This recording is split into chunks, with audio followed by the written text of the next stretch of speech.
नमस्कार। नेपाल टेलिभिजनको यो समाचार बुलेटिनमा स्वागत छ। म श्वेता सिन्हा। म राजेन्द्र राज तिमिल सिन्हा। सुरुमा आजका प्रमुख समाचार। कर्णाली प्रदेश सभा नेकपा संसदीय दलका नेता महेन्द्र बहादुर शाही विरुद्ध दलमा अविश्वास प्रस्ताव दर्ता। नेकपाका 33 मध्ये 18 जनाको हस्ताक्षर। राजधानीमा कोरोना संक्रमण चुनौतीपूर्ण रहेकोले विशेष सतर्कता अपनाउन सरकारको आग्रह। सबै मापदण्डको पूर्ण पालना भए नियन्त्रणमा रहने भनाई। कोरोना संक्रमणबाट नेपालमा आज हालसम्मकै धेरै 22 जनाको मृत्यु। 2071 जना नयाँ संक्रमित, आधाभन्दा बढी राजधानीमा। सरकारसँगको सहमति पश्चात डाक्टर गोविन्द केसीको अनसन अन्त्य। मेडिकल कलेज र प्रतिष्ठान खोल्ने लगायत विषयमा सहमति। भारतमा कोरोना संक्रमितको संख्या 70 लाखभन्दा माथि। केही सातामा विश्वकै पहिलो धेरै संक्रमित भएको मुलुक बन्न सक्ने विज्ञहरूको अनुमान। र फ्रेन्च ओपनको पुरुषतर्फको फाइनल खेल जारी। उपाधिका लागि नोभाक जोकोभिच र राफाल नाडाल भिड्दै।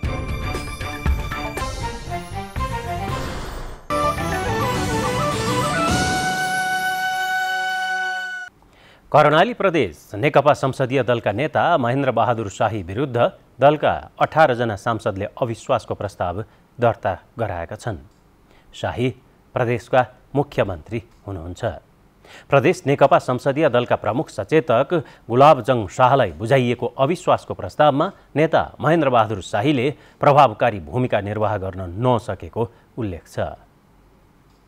कर्णाली प्रदेशका नेकपा सह इन्चार्ज समेत रहेका प्रदेश सभा सदस्य यमलाल कँडेलको अगुवाईमा प्रदेशका उपसभामुखसहित नेकपाकै 18 जना प्रदेश सभा सदस्यले मुख्यमन्त्री महेन्द्र बहादुर शाही विरुद्ध पार्टी संसदीय दलमा अविश्वासको प्रस्ताव दर्ता गराएका हुन्। पार्टीका प्रमुख सचेतक गुलाबजङ शाहलाई बुझाइएको अविश्वासको प्रस्तावमा नेकपा संसदीय दलको नेतामा शाही निर्वाचित भएपछि संसदीय दलको प्रभावकारिता र दलको नेताको रूपमा संसदीय दल एवं सरकारको नेतृत्व प्रभावकारी नभएको उल्लेख गरिएको छ। संसदीय दलमा अविश्वासको प्रस्ताव दर्ता गराए लगत्तै गरिएको पत्रकार सम्मेलनमा नेकपा नेता एवं प्रदेश सभा सदस्य कँडेलले पार्टी विधान अनुसार अविश्वासको प्रस्ताव ल्याइएको जानकारी दिनुभयो। दलको नेताप्रति आजसम्म गरेका काम कारबाहीका आधारबाट हाम्रो विश्वास रहेन भनेर विश्वासको प्रस्ताव मुख्यमन्त्री महेन्द्र बहादुर शाहीको रोबरमा हाम्रो दलको प्रमुख सचेतक गुलाबजङ शाहलाई बुझाएका छौँ। यद्यपि प्रदेशको तहमा यो पहिलो अभ्यास हो, तर सङ्घीयमा अहिले भएको छैन। योभन्दा अगाडिका अभ्यासहरू नकारात्मक छन्। अहिले पनि माथि भएका कतिपय कुराहरू नकारात्मक छन्। हामी यो अभियानमा जुट्दै पनि यो अभियानबाट समाजमा सकारात्मक प्रभाव पार्ने कुरा खोजेको हुनाले हामी तपाईँहरूको अगाडि सब उभिएको। नेपाल सङ्घीय प्रणालीमा गएदेखि कुनै पनि प्रदेशका मुख्यमन्त्री रहेका दलका नेतामाथि अविश्वासको प्रस्ताव अगाडि सारिएको यो पहिलो घटना हो। प्रदेश सभामा आफ्नै दलको 2/3 बढी बहुमत रहेको अवस्थामा ल्याइएको अविश्वासको प्रस्तावलाई प्रदेश संसदीय दलको विधान अनुसार प्रक्रिया अघि बढाइने प्रमुख सचेतक गुलाबजङ शाहले बताउनुभयो। त्यो निवेदन उप मैले समन्वय गरेर माननीय मुख्यमन्त्रीसँग जो दलको नेता हुनुहुन्छ अहिले उहाँप्रति अविश्वास छ भन्ने ढङ्गले त निवेदन त आयो। 32 जनामा 18 जना मान्य सदस्य सिग्नेचर सहित त आज उपस्थित सहित। अनि त्यसपछि मैले उहाँसँग समन्वय गरेर पर्सि खास गरी आज 25, भोलि 26, पर्सि 27 गते दिनको 1 बजे दलको बैठक आह्वान गरेका छु। त्यो दलको बैठक समन्वय गरेर दलको बैठक आह्वान गरेका छु। त्यो दलको बैठकमा हामी छलफल गर्छौँ। यो कोही सरकार विरुद्धमा होइन, यो खालि संसदीय दलभित्रको छलफलको एउटा प्रक्रिया प्रारम्भ हो। यता मुख्यमन्त्री शाहीका राजनीतिक सल्लाहकार भीमप्रकाश शर्माले अप्रत्याशित एवं आकस्मिक रूपमा ल्याइएको प्रस्ताव सरकार वा मुख्यमन्त्री विरुद्ध नभई संसदीय दल र पार्टीभित्रको विषय भएकाले प्रदेश संसदीय दलका नेताहरूका अतिरिक्त केन्द्रमा पनि छलफल भइरहेको जानकारी दिनुभयो। मूल कुरा मुख्यमन्त्रीले पार्टीसँग छलफल गरिरहेको हुन्छ होला। पार्टी जे निर्देशन गर्छ त्यसमा चल्ने कुरा हो। किनकि पार्टीको मातहतमा सरकार भएको हुनाले प्रदेश र पार्टी त्यसै केन्द्रमा पनि छलफल भइरहेको मैले बुझेको छु। मूलभूत रूपमा उहाँलाई असन्तुष्टि पार्टीमा संसदीय दलमा असन्तुष्टि व्यक्त गर्नुभएको छ, सरकारप्रति होइन जस्तो लाग्छ। प्रदेश सभामा बहुमत प्राप्त दलको नेता मुख्यमन्त्री नियुक्त हुने संवैधानिक व्यवस्था छ। कर्णाली प्रदेश सभामा 40 सदस्य मध्ये नेकपाकै 33 सदस्य रहेका छन्। सुशील खड्का र राजेन्द्र पोखरेल, नेपाल टेलिभिजन। काठमाडौँ उपत्यकामा कोरोना भाइरस संक्रमणको जोखिम बढ्दो अवस्थामा रहेकोले यसप्रति विशेष सतर्कता अपनाउन सरकारले सबैमा पुनः आग्रह गरेको छ। पछिल्ला दिनमा काठमाडौँ उपत्यकामा सङ्क्रमण बढ्न थालेपछि यसप्रति सजग रहन सरकारले पुनः आग्रह गरेको हो। ठूला चाडपर्व नजिकिने क्रमसँगै काठमाडौँ उपत्यकामा कोरोना भाइरस संक्रमण तीव्र हुन थालेपछि यसको व्यवस्थापन चुनौतीपूर्ण हुन सक्ने सरकारले जनाएको छ। संक्रमण विस्तारको तुलनामा स्वास्थ्य पूर्वाधार सीमित रहेकोले संक्रमणलाई हल्का ढङ्गले नलिन सरकारले सम्बद्ध सबैलाई आग्रह गरेको हो। मन्त्री परिषदका निर्णय सार्वजनिक गर्न आयोजित पत्रकार सम्मेलनमा सरकारका प्रवक्ता एवं परराष्ट्र मन्त्री प्रदीप कुमार गेवालीले संक्रमणको गम्भीर विश्लेषण भइरहेको उल्लेख गर्नुहुँदै नागरिक सचेत भए संक्रमण नियन्त्रणमा लिन सकिने अवस्था रहेको बताउनुभयो। तर स्वास्थ्य मापदण्ड पालनामा हेलचेक्र्याई भए अन्य सुरक्षात्मक उपाय अपनाउनु पर्ने अवस्था समेत आउने उहाँले बताउनुभयो। नागरिकहरूको जीवन रक्षा सरकारको सर्वोच्च प्राथमिकता हो। बारम्बारको अपिलले पनि काम गरेन भने अवश्य पनि केही कडा कदमहरू चाल्नुपर्ने हुनसक्छ। अहिलेसम्म हामीले त्यो निष्कर्षमा पुगेका छैनौँ। मेरो आग्रह छ नागरिकहरूलाई फेरि त्यो निषेधको अथवा लकडाउनको बाटोमा हिँड्नुपर्ने त्यो एउटा बाध्यात्मक अवस्था हामी कसैले पनि ननिम्त्याउँ। हामी सतर्क भयौँ भने त्यो कुरालाई पन्छाएर त्यसो नगरिकन पनि सङ्क्रमणलाई नियन्त्रण गर्न सकिन्छ। यसैगरी सरकारले निक्षेप तथा कर्जा संरक्षण कोष सञ्चालक समितिको अध्यक्षमा अर्थ सचिव रामशरण पुडासैनीलाई तोक्ने निर्णय गरेको छ। पेट्रोलियम पदार्थ तथा ग्यास मूल्य स्थिरीकरण कोष सञ्चालन दोस्रो संशोधन नियमावली 2077 स्वीकृत गर्ने निर्णय पनि मन्त्री परिषदले गरेको छ। तयारी मदिराको पैठारीमा लगाइएको पूर्ण बन्देजलाई हटाउने, त्यसैगरी उक्त सूचनाको खण्ड 6 को पैठारी हुने अमेरिकी डलर 50,000 भन्दा बढी मूल्यको सवारी साधनपछि देय बमोजिमको वाक्यांश थप गर्ने।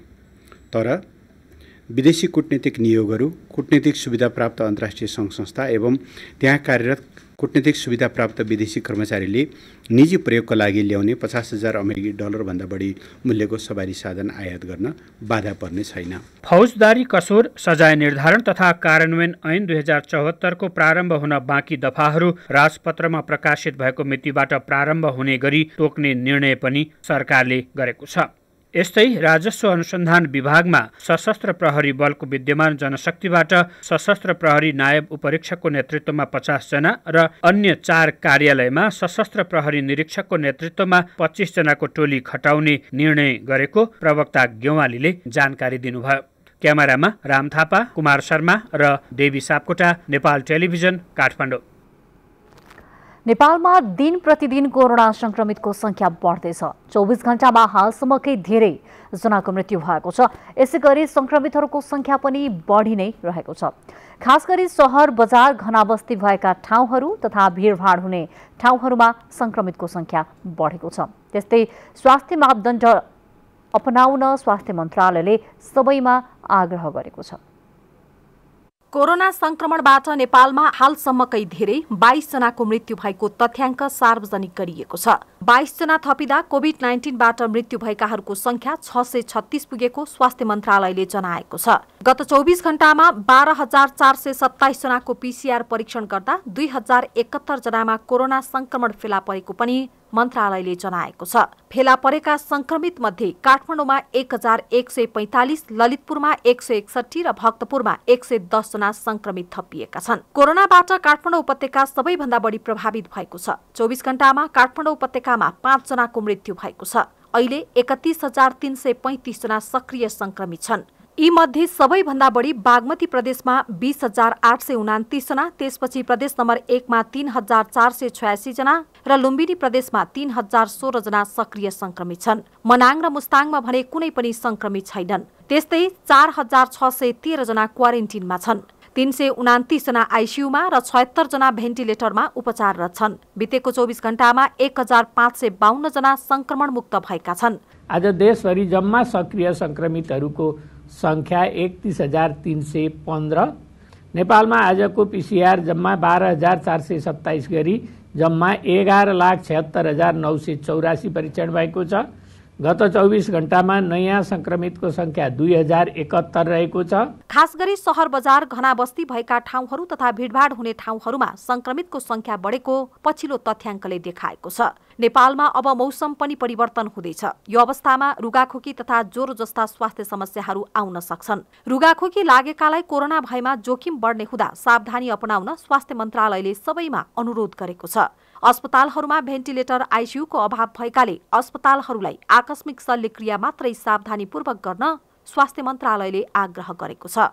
इलेक्टिभ सर्जरीहरू जुन केही समय सार्न सकिन्छ त्यस्ता अपरेसनहरू अलि पछि सार्न, अलिकति पोस्टपोन गर्न, इमर्जेन्सी अपरेसनहरू तुरुन्त गर्न र त्यसबाट त्यसबाट खाली हुन आएका आइसियू तथा भेन्टिलेटरहरू कोभिड-19 का बिरामीहरूलाई प्रयोग गर्नु हुन र यसमा चाहिँ सावधानीका साथ बिरामीहरूको उपचार गर्न हामी विनम्रतापूर्वक अनुरोध गर्दछौँ। कोरोनाले दीर्घरोगी, रोग प्रतिरोधात्मक क्षमता कम भएकाहरू, वृद्ध-वृद्धा र बालबालिकाहरूलाई बढी असर गर्ने हुँदा यसमा ख्यालठट्टा नगर्न समेत आग्रह गरिएको छ। चाडपर्व नजिकिँदै गर्दा किनमेलको क्रममा भिडभाडमा नजान समेत स्वास्थ्य मन्त्रालयले पटक पटक आग्रह गर्दै आएको छ। बाहिर निस्कनै परे अनिवार्य मास्कको प्रयोग गर्न, दूरी कायम गर्न, साबुन पानीले हात धुन तथा सेनिटाइजरको प्रयोग गर्न पनि अनुरोध गरिएको छ। हामी सबै सतर्क रहौं, कोरोनाबाट आफू बचौं, अरूलाई पनि बचाउँ। शिक्षा, विज्ञान तथा प्रविधि मन्त्री गिरिराज मणि पोखरेललाई कोभिड-19 को संक्रमण पुष्टि भएको छ।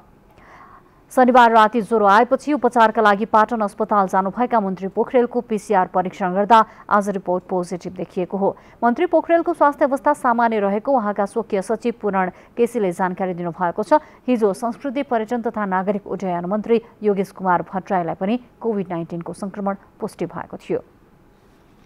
उपत्यकामा कोरोना संक्रमणको दर बढेको छ। संक्रमणको ग्राफ उकालो लाग्दै गर्दा यसको प्रभाव आम नागरिकका साथै उच्च पदस्थ अधिकारीहरूमा समेत देखिन थालेको छ। संस्कृति, पर्यटन तथा नागरिक उड्डयन मन्त्री योगेश भट्टराई कोरोना संक्रमित हुनुभएको छ। उहाँ मात्र होइन, स्वास्थ्यकर्मी, सञ्चारकर्मी, सरकारी तथा निजी कार्यालयमा कार्यरत कर्मचारी लगायत जनसम्पर्क बढी हुने पेशा व्यवसायमा आबद्ध व्यक्तिहरूमा पनि कोरोना संक्रमणको दर बढी छ। नेपालमा संक्रमित हुनेहरूको संख्या 1 लाख भन्दा बढी भइसकेको छ भने निको हुनेको संख्या 73,000 भन्दा बढी छ। उपत्यकामा कोरोना संक्रमणको दर बढेको मात्र होइन, मृत्यु दर पनि बढ्दो छ। यसरी मृत्यु हुनेमा सर्वसाधारण मात्र होइन, सार्वजनिक ओहदामा रहेका महत्त्वपूर्ण व्यक्तिहरू पनि रहेका छन्। कोरोना संक्रमणकै कारण इन्जिनियर्स एसोसिएसनका पूर्व अध्यक्ष सरोज देवकोटा र नेपाल बार एसोसिएसन ललितपुरका पूर्व अध्यक्ष दीपक विष्टको पनि निधन भएको छ। त्यसैगरी सुर्खेतमा कार्यरत वरिष्ठ अर्थोपेडिक डाक्टर हरि सापकोटाको पनि कोरोना संक्रमणकै कारण केही दिन अघि मृत्यु भएको थियो। हालसम्म नेपालमा कोरोना संक्रमणबाट मृत्यु हुनेको संख्या 0.6% छ। त्यसैले सजग हुन र रोगै लाग्न नदिने गरी विशेष सजगता अपनाउन मन्त्रालयले आग्रह गरेको छ। अस्पतालहरूमा भेन्टिलेटरहरूको, अक्सिजनहरूको त्यसको उपलब्धता बढाउने कुराहरू, त्यसलाई थप गर्ने कुराहरूमा विभिन्न निकायहरू, विभिन्न सङ्घ संस्थाहरू पनि लागिराखेका छन्। स्वास्थ्य मन्त्रालय पनि त्यसलाई सहजीकरण गर्ने सन्दर्भमा लागिराखेकै छ। तर सङ्क्रमण रोक्न सकिन्छ, उपचार गरेर निको गर्न सक्ने खालको चाहिँ छैन। त्यही भएर हामीले सबैले बुझ्नुपर्ने चाहिँ हाम्रो व्यवहार परिवर्तन महत्त्वपूर्ण छ। मलाई सङ्क्रमण छ भने मैले मेरो घर परिवारमा भएका मानिसहरूलाई सङ्क्रमण नसार्नका लागि म कुनै पनि काम, पेसा, व्यवसायले घरभन्दा बाहिर निस्किरहेको छु भने म सङ्क्रमित हुन सक्छु, मैले घरमा सङ्क्रमण लान सक्छु भन्ने हिसाबले हामी छुट्टै बस्ने गरेर हामीले सङ्क्रमण रोक्न जरुरी छ। त्यो रोक्न सकेन भने हामीले सङ्क्रमणका कारणले हुने मृत्यु रोक्न सक्दैनौँ।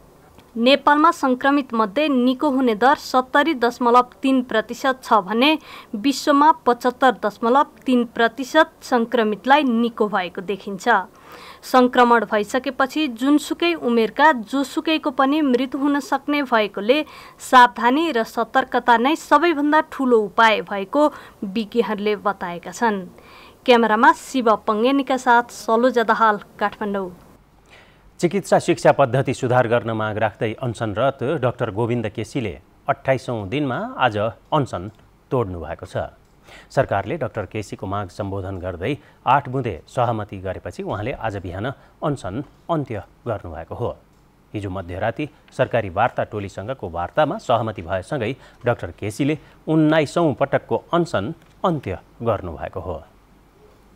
चिकित्सा शिक्षा सुधारको माग राख्दै आमरण अनसनमा रहनुभएका प्राध्यापक डाक्टर गोविन्द केसीले 28औं दिनमा अनसन अन्त्य गर्नुभएको छ। सरकारी प्रतिनिधिसँग पटक पटक वार्ता भई गए राति 8 बुँदे सहमति भएपछि आज बिहान उहाँले जुस खाएर अनसन तोड्नु भएको हो। कोरोना संक्रमणबाट मुक्त हुनुभएका त्रिवी शिक्षण अस्पताल महाराजगञ्जका 46 वर्षीय कर्मचारी विकास नेपालीको हातबाट डाक्टर केसीले जुस खानुभएको हो। लामो अनसनका कारण स्वास्थ्य अवस्था निकै जटिल भएका डाक्टर केसीले संक्षिप्त प्रतिक्रिया दिँदै अनसन अन्त्य गर्न सहयोग गर्ने सबैप्रति धन्यवाद ज्ञापन गर्नुभयो।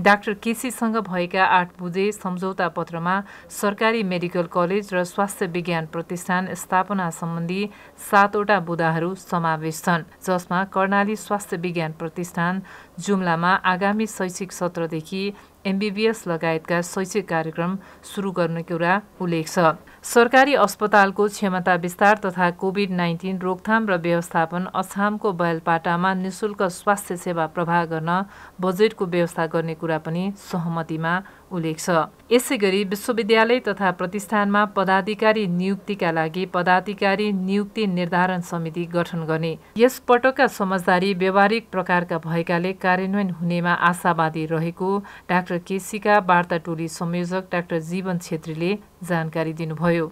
सम्झौतामा भएका बुँदाहरूमा एउटा महत्त्वपूर्ण फरक भनेको चाहिँ योभन्दा अगाडिका चाहिँ सबै जसोमा मेडिकल शिक्षाको गुणस्तर कायम गर्ने कुरा प्रमुख हुन्थ्यो।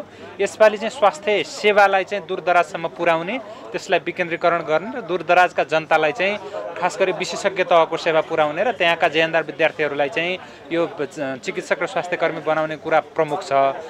त्यसको प्रकृतिमा त्यो फरक छ। यसअघि डाक्टर केसीसँग वार्ता गर्न सरकारले गत बुधबार शिक्षा तथा विज्ञान प्रविधि मन्त्रालयका सचिव गोपीनाथ मैनालीको संयोजकत्वमा वार्ता टोली गठन गरेको थियो। वार्ता टोलीले प्रधानमन्त्री केपी शर्मा ओली र शिक्षा मन्त्री गिरिराज मणि पोखरेलसँग परामर्श गरी सहमति जुटाएको थियो। अनसन तोडिए लगत्तै डाक्टर केसी त्रिवी शिक्षण अस्पतालको आइसियूमा उपचाररत हुनुहुन्छ। क्यामेरामा शिव पङ्गेनीका साथ सुभद्रा गौतम, नेपाल टेलिभिजन, काठमाडौँ। रूपन्देही जिल्लामा कोरोना भाइरसको संक्रमण दर बढेसँगै यहाँका अस्पतालहरूमा आइसोलेसन शय्याको अभाव हुन थालेको छ। बुटवल र भैरहवामा रहेका कोरोना विशेष आइसोलेसन अस्पतालमा शय्या अभाव हुँदा संक्रमित बिरामीहरू 2 जनालाई एउटै शय्यामा राख्नुपर्ने बाध्यता भएको चिकित्सकहरूले बताएका छन्। कोभिड अस्पतालहरूमा आइसोलेसन बेड र आइसियू कक्षको क्षमता बढाउने प्रयास भइरहेको लुम्बिनी प्रदेश सरकारका सामाजिक विकास मन्त्री सुदर्शन बरालले जानकारी दिनुभयो। अस्पतालको क्षमता वृद्धि गर्ने, त्यहाँ विभिन्न सिम्टम भएका, कम्प्लिकेसन भएका सङ्क्रमितहरूलाई राख्ने, उपचार गर्ने र त्यो ठाउँमा चाहिँ क्रिटिकल केयरका लागि पनि जुन चाहिँ विभिन्न ढङ्गले चाहिँ आइसियू भेन्टिलेटरको सपोर्ट दिनुपर्ने बिरामीहरू आउनुहुन्छ उहाँहरूको उपचार गर्न सक्ने गरी 4 वटा कोभिड अस्पतालहरूको क्षमता वृद्धि गर्ने र सँगै एउटा चाहिँ विशेष अपरेसन थिएटर समेत निर्माण गर्ने। बुटवल स्थित धागो कारखानामा निर्माण गरिएको कोरोना विशेष अस्पतालमा 36 बेड आइसोलेसन र 8 बेड भेन्टिलेटर सहित 16 बेड क्षमताको आइसियू रहेको छ।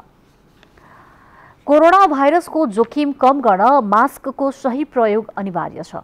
अहिले धेरै व्यक्तिले मास्कको प्रयोग गरे पनि कतिपयले सही रूपमा प्रयोग गर्ने नगरेको पाइन्छ।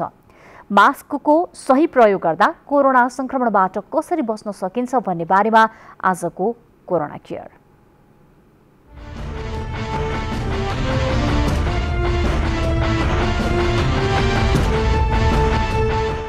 कोरोना भाइरसको संक्रमणबाट बच्न मास्कको सही प्रयोग गर्नुपर्छ।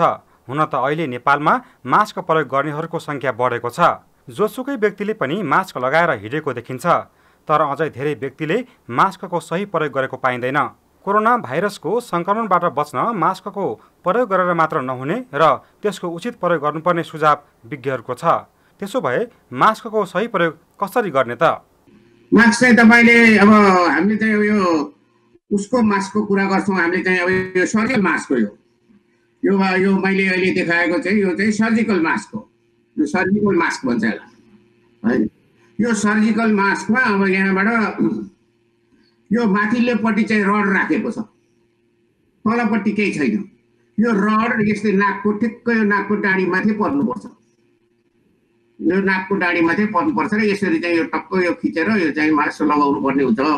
यताबाट भाइरस पस्न सक्ने सम्भावना भयो कि यहाँबाट पनि पस्न सक्ने सम्भावना। त्यसो गरेर तपाईँले यो चाहिँ नाकमा यसरी खिचेर टक्क यो नाकमा फिट गर्नुपर्छ। यो फिट गर्न सकेन भने चाहिँ के हुन्छ भने चाहिँ यहाँ माथिबाट त्यो हावा त जताबाटै छिर्ने हो नि त, त्यो त हावा हो नि। त्यो हावा त यताबाट पनि जान सक्ने भयो, खुला भयो भने यताबाट पनि पस्न सक्ने भयो, तलबाट पनि पस्न सक्ने हो। त्यसो त्यो यो चाहिँ मास्क टक्क मिल्ने गरी चाहिँ हामीले चाहिँ लगाउनुपर्छ। मास्क लगाउँदा नाक र मुख राम्रोसँग छोपिने गरी लगाउनुपर्छ। मुख र नाक राम्रोसँग नछोपी मास्क लगाएको छ भने त्यो लगाउनु र नलगाउनुको कुनै अर्थ रहँदैन। एकपटक मास्क लगाएपछि बीचबीचमा छुनु हुँदैन। प्रयोग गरिसकेको मास्कको व्यवस्थापन पनि सही तौरले गर्नुपर्छ। यसरी बुझौँ कि मास्क लगाउँदाखेरि चाहिँ नाक र मुखमा चाहिँ डाइरेक्ट एक्सपोजर नहोस् भन्ने तरिकाले हो। तर मास्कहरू चाहिँ यो तल नाक मुनि चिउरो मुनि लगाउने जुन एउटा चलन देखिन्छ बाटोमा, र अझ त्यो पनि एक्लै लगाउँदा चाहिँ छोपेको देखिन्छ। अनि कोही व्यक्ति आफ्नो साथीभाइ या कोहीसँग भेट भयो भने फेरि मास्क खोलेर चाहिँ लगाउने कुराकानी गर्ने चलन छ। यो चाहिँ हाम्रो गलत छ। त्यो गर्नुभयो भने चाहिँ तपाईँले मास्क झुन्डाएको र लगाउन खोजेको र नलागेको एउटै हो, बराबरी हो। अहिले बजारमा धेरै थरीका मास्क पाइन्छन्। सबैले एउटै खालको मास्क लगाउनुपर्छ भन्ने छैन। चिकित्सक तथा स्वास्थ्यकर्मीले N95 मास्क प्रयोग गर्नुपर्छ। अस्पताल वा जोखिम बढी भएका ठाउँमा जाँदा पनि राम्रो खालको मास्कको प्रयोग गर्नुपर्छ। तर सामान्य अवस्थामा घर बाहिर निस्कँदा कटन अथवा सर्जिकल मास्कको प्रयोग गर्न सकिने विज्ञहरू बताउँछन्। मास्कमा चाहिँ अब सामान्यतया नेपालमा देखि एउटा N95 भन्ने विशेष त्यो लाउँछ, अर्को K95 भन्ने छ, अर्को चाहिँ सर्जिकल मास्क जसलाई मेडिकल मास्क पनि भन्ने गरेको छ, त्यो सबैभन्दा बढी चलाइ देख्छु मैले। सँगसँगै चाहिँ कपडाको मास्क छ। अब त्यो तीन थरीको चाहिँ अलिकति विभिन्न मानिसहरूले अब आफ्नो तरिकाले कुन सहज हुन्छ त्यही अनुसार लगाइरहेको देखिन्छ। मास्क सबै आफैमा नराम्रो होइन, तर विशेष गरेर यो N95 चाहिँ स्वास्थ्यले बढी लाउने गर्छ, किनभने उहाँहरू यो सम्भावित रोगीहरूसँग चाहिँ उहाँहरूको सेवा गर्नुपर्ने हुन्छ। त्यो कारणले गर्दा N95 अब सबभन्दा अलिकति उहाँ प्रयोग बढी गरिदिन्छ भने अब सर्जिकल मास्कहरू चाहिँ पनि उत्तिकै प्रभावकारी हुन्छ। तर त्यो चाहिँ कम्पनीको भनाइअनुसार चाहिँ युज एन्ड थ्रो, एकपटक लगाएपछि फ्याँक्ने भनेको छ। त्यसले गर्दाखेरि सकेसम्म चाहिँ अब कम्पनीकै निर्देशन हुन्छ, त्यही अनुसार नै लगाएर आफ्नो आवश्यकता अनुसार त्यसपछि सकेपछि फ्याँकेर। कपडाको मास्क चाहिँ नेपालमा अब थुप्रो लगाउने अहिले पनि गरेको देखिन्छ। त्यसलाई चाहिँ हामीले दिनदिनै लगाएर चाहिँ हामीले कमसेकम यो जुन कपडा दिनभरि लगाइसकेपछि हामीले आफ्नो काम सकिसकेपछि चाहिँ साबुन पनि राम्रोसँग सफा गरेर त्यसलाई घाममा राम्रोसँग सुकाएर मात्र त्यसलाई रियुज फेरि गर्न सकिन्छ। चिकित्सक तथा स्वास्थ्यकर्मीले बाहेक फिल्टर भएको मास्कको सकेसम्म प्रयोग नगर्न चिकित्सकहरू सुझाव दिन्छन्। संक्रमित व्यक्तिले फिल्टर भएको मास्क प्रयोग गरे अन्यलाई जोखिम हुन सक्ने विज्ञहरूको भनाइ छ। N95 मास्क हो। N95 गरेर मास्क चाहिँ वास्तवमा चिकित्सकहरू नर्सहरू ल्याबको प्रयोगशालाका प्राविधिकहरूले लगाउने हो। त्यो N95 मास्क N95 मास्कबाट लगाएर हिँडेको पनि देखिन्छ। त्यो असाध्यै टाइट हुन्छ। त्यसले चाहिँ श्वास प्रश्वासमा त्यो अक्सिजन मानिसलाई जति चाहिने हो पक्षबाट अक्सिजन दिनलाई त्यसले चाहिँ त्यो लामो समयको लागि प्रयोग गर्नु हुँदैन भन्ने पनि छ। त्यो N95 मा कोही चाहिँ मास्कमा भाल्भ राखेको रहेछ। त्यो भाल्भ फुट्यो भने त्यो भाल्भबाट लाउने प्रयोगकर्ताले फालेको सास त्यसबाट निक्लिन्छ, त्यसैले अरूलाई सर्ने चाहिँ जोखिम भयो। त्यो मास्कको प्रयोगसँगै भौतिक दूरी समेत कायम गर्नुपर्छ। यस्तै पटक पटक साबुन पानीले हात धुँदा र गुणस्तरीय सेनिटाइजरको प्रयोग गर्दा पनि संक्रमणबाट बच्न सहयोग पुग्नेछ। आसन्न चाडपर्वहरूलाई लक्षित गर्दै खाद्य प्रविधि तथा गुण नियन्त्रण विभागले बजार अनुगमन र निरीक्षण बढाएको बताएको छ। विभागले आज पत्रकार सम्मेलन गरी पिउने पानी, दूध, दाना उद्योग लगायत उद्योग व्यवसायहरू निरीक्षण गरी खाद्य वस्तुको नमुना सङ्कलन गरेको बताएको छ। प्रशोधित पानीका 10 नमुनामध्ये 2 नमुनाहरू स्वास्थ्यका लागि प्रतिकूल भेटिएको विभागले जनाएको छ। विभागका महानिर्देशक उपेन्द्र रायले स्थलगत निरीक्षणका क्रममा कानुन विपरीतका उद्योग व्यवसायहरूलाई उत्पादन रोक्का गर्न र सिलबन्दी गरी कारबाही अघि बढाइएको पनि जानकारी दिनुभयो। गोर्खा दरबार पुनर्निर्माणको कामले तीव्रता पाएको छ। दरबारको दोस्रो तलाको काम अन्तिम चरणमा पुगेको दरबार हेरचाह अड्डाले जनाएको छ। दोस्रो तलामा झ्याल ढोका राख्ने र गाह्रोको काम अन्तिम चरणमा रहेको छ। नियमित रूपमा काम गर्न पाएको खण्डमा अबको सातामा दोस्रो तलाको काम सम्पन्न हुने कार्यालय प्रमुख हरि भुसालले जानकारी दिनुभयो। अहिले 14 जना कामदार नियमित काममा खटिएका छन्। बुलेटिनको बीचमा प्रमुख समाचार पुनः एकपटक। कर्णाली प्रदेश नेकपा संसदीय दलका नेता महेन्द्र बहादुर शाही विरुद्ध दलमा अविश्वास प्रस्ताव दर्ता। नेकपाका 33 मध्ये 18 जनाको हस्ताक्षर। राजधानीमा कोरोना संक्रमण चुनौतीपूर्ण रहेकोले विशेष सतर्कता अपनाउन सरकारको आग्रह। सबै मापदण्डको पूर्ण पालना भई नियन्त्रणमा रहने भनाई। कोरोना संक्रमणबाट नेपालमा आज हालसम्मकै धेरै 22 जनाको मृत्यु। 2071 जना नयाँ संक्रमित, आधा भन्दा बढी राजधानीमा। सरकारसँगको सहमति पश्चात डाक्टर गोविन्द केसीको अनसन आजदेखि अन्त्य। मेडिकल कलेज र प्रतिष्ठान खोल्ने लगायतका विषयमा सहमति। भारतमा कोरोना संक्रमितको संख्या 70 लाखभन्दा माथि। केही सातामा विश्वमै पहिलो धेरै संक्रमित भएको मुलुक बन्न सक्ने विज्ञहरूको अनुमान। र फ्रेन्च ओपनको पुरुषतर्फको फाइनल खेल जारी। उपाधिका लागि नोभाक जोकोभिच र राफेल नडाल भिड्दै।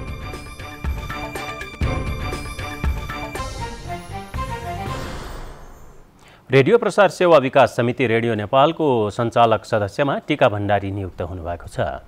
मन्त्रीस्तरीय निर्णय अनुसार भण्डारीलाई 2 वर्षका लागि रेडियो नेपालको सदस्य पदमा मनोनयन गरिएको सञ्चार तथा सूचना प्रविधि मन्त्रालयले जनाएको छ।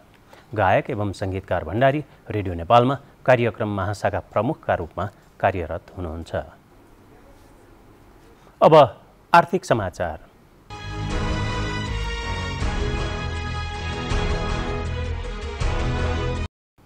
सेवा प्रदायकहरूले डिजिटल वालेट मार्फत हुने कारोबारमा शुल्क लिन नपाउने भएका छन्। नेपाल राष्ट्र ब्याङ्कले निर्देशन जारी गरी चालु आर्थिक वर्षको पुस मसान्तसम्म डिजिटल वालेट मार्फत हुने सबै कारोबारमा शुल्क नलिन सबै सेवा प्रदायक कम्पनीलाई निर्देशन दिएको हो। यसैगरी केन्द्रीय ब्याङ्कले डिजिटल कारोबार गर्ने वालेटहरूका लागि सेवा शुल्क तोकेको छ। सरकारलाई बुझाउने राजस्व अनुसार 5 रुपैयाँदेखि 30 रुपैयाँसम्म शुल्क लाग्ने व्यवस्था गरिएको छ। अन्त्यमा आजका प्रमुख समाचार फेरि एकपटक। कर्णाली प्रदेश नेकपा संसदीय दलका नेता महेन्द्र बहादुर शाही विरुद्ध दलमा अविश्वास प्रस्ताव दर्ता। नेकपाका 33 मध्ये 18 जनाको हस्ताक्षर।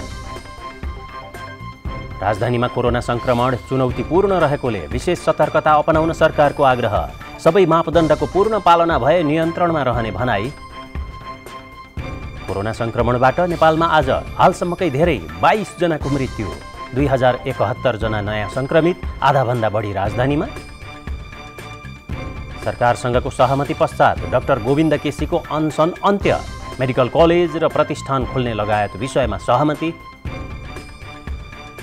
भारतमा कोरोना संक्रमित संख्या 70 लाखभन्दा माथि। केही सातामा विश्वकै पहिलो धेरै संक्रमित भएको मुलुक बन्न सक्ने विज्ञहरूको अनुमान। र फ्रेन्च ओपनको पुरुषतर्फको फाइनल खेल जारी। उपाधिका लागि नोभाक जोकोभिच र राफेल नडाल भिड्दै।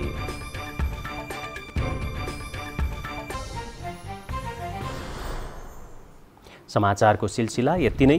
बिदा दिनुहोस्। नमस्कार।